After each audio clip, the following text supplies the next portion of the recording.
대구 중구의회에서는 의원 2명이 잇따라 의원 신분을 박탈당하거나 제명되면서 공석이 된 두 자리를 채우는 보궐선거가 내년 1월 말 치러집니다.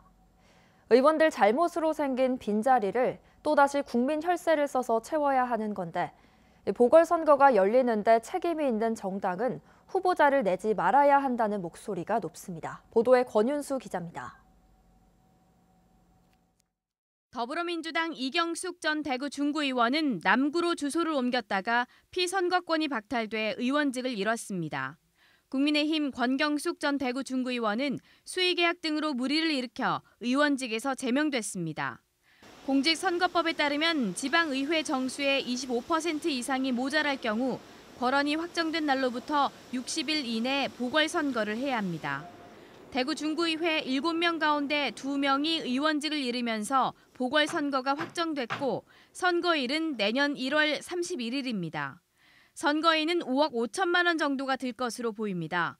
후보 득표율에 따른 보전 비용까지 합치면 6억 원이 넘는 세금을 써야 합니다. 정의당은 소속 의원 잘못으로 혈세를 쓰게 한 국민의힘과 더불어민주당은 후보자를 내지 말아야 한다고 주장했습니다. 더불어민주당이나 국민의힘의 기책 사유가 있는 거잖아요.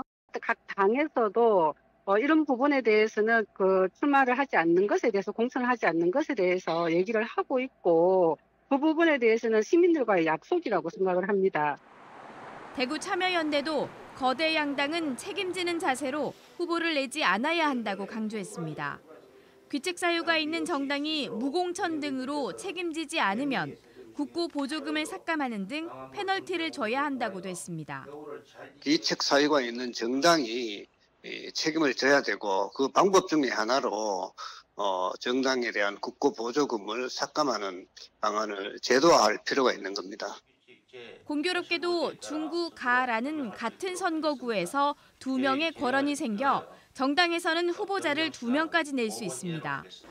국민의힘은 후보자 공천 여부를 결정하지 않았다고 밝혔고 더불어민주당은 이경숙 전 의원 몫으로 후보자를 내지 않지만 국민의힘 권경숙 전 의원 몫으로는 후보를 낼 계획이라고 밝혔습니다.